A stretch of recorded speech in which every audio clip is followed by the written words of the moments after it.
যদি লাইফে কখনো তোমাকে কেউ ঠকায়, তোমাকে কেউ চিটারি করে, বাটপারি করে, আমি তোমাকে তিনটা অ্যাডভাইস দিব। যদি মনে রাখতে পারো, জীবনে কারো ঠকানো ঠকানো মনে হবে না, ইনশাআল্লাহ।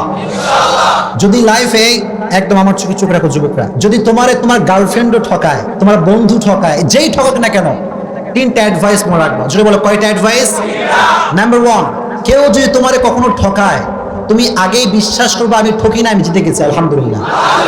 কারণ মানুষ যে মানুষকে ঠকায়, এর সবচেয়ে বড় মাধ্যম হচ্ছে মিথ্যে কথা, মিথ্যে আশ্বাস, মিথ্যে ছলনাময় ভালোবাসা। ছাকা খাইয়া যুবক বেকা হয়ে যায়। হ্যাঁ, দিন যৌবন কিচ্ছু আর ভালো লাগে না।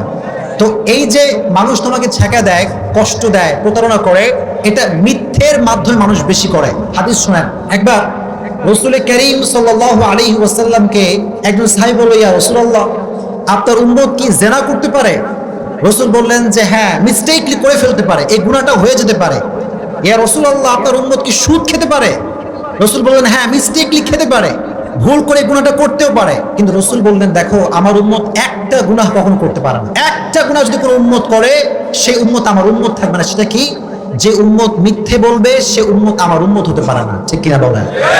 তো যে আপনার সে বাটপারি করছে, সে নবীজির উম্মত থেকে বের হয়ে গিয়েছে। আর আপনি যদি ধৈর্য ধারণ করতে পারেন, আল্লাহর উপর তাওয়াক্কুল করতে পারেন, ইন্নামা ইউওয়াফাস সাবিরুনা আজরাহুম বিগাইরি হিসাব, যে ব্যক্তি সর্ব অবস্থায় ধৈর্য ধারণ করবে, কিয়ামতের কঠিন ময়দানে আল্লাহ তাআলা তাকে বলবেন তুমি দাঁড়াও। সব মজমা বসা, হঠাৎ করে আল্লাহ বলছে তোমরা কয়েকজন দাঁড়াও। তারা ভয় পেয়ে যাবে, আল্লাহ আমাদেরকে সবার মাঝে এক্সেপশনাল কেন তারা করাচ্ছে? আল্লাহ বলবে তোমরা যদি ধৈর্য ধারণ করেছো, আজকে বিনা হিসেবে জান্নাত চলে যাও। এত আস্তে সুবহানাল্লাহ পড়ে কেন রে? আর একটু জোরে পড়েন সুবহানাল্লাহ।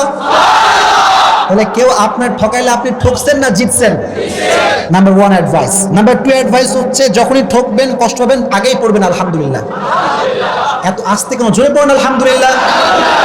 কেন আলহামদুলিল্লাহ? শুনে হতাশ হবেন না। এই যে মানুষ আমাদেরকে ঠকায়, একটা উপকার হয় কি জানেন? মানুষকে চিনতে পারে যে কোনটা ধোঁকাবাজ আর কোনটা ভালো মানুষ। এটা জীবনকে আরো সামনে এগিয়ে দেয়। এন্ড ইউ নো, जिंदगी में कभी कभी आगे बढ़ने के लिए एक कदम पीछे भी जाना पड़ता है।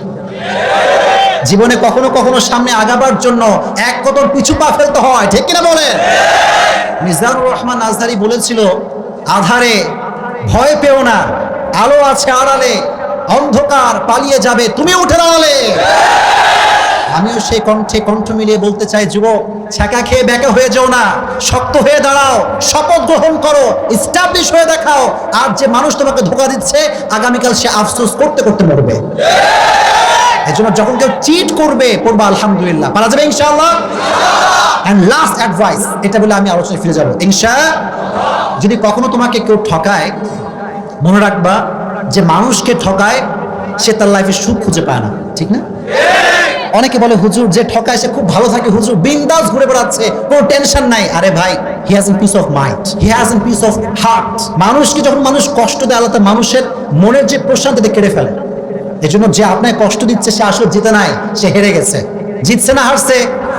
এজন্য সবসময় যত দুঃখ আসুক, যত কষ্ট আসুক, সবসময় পড়বেন আলহামদুলিল্লাহ। কুমিল্লা মানুষের মরা কেন তুমি বুঝলাম না? পড়েন না আলহামদুলিল্লাহ। তুমি যদি বিশ্বাস এবং ভরসা আল্লাহর উপরে করতে পারো, অচিরেই তোমার রব তোমাকে এমন কিছু দিবে, তোমার জীবনের সমস্ত দুঃখ কষ্ট আল্লাহ তাআলা দূর করে দিবে। সুবহানাল্লাহ পড়েন।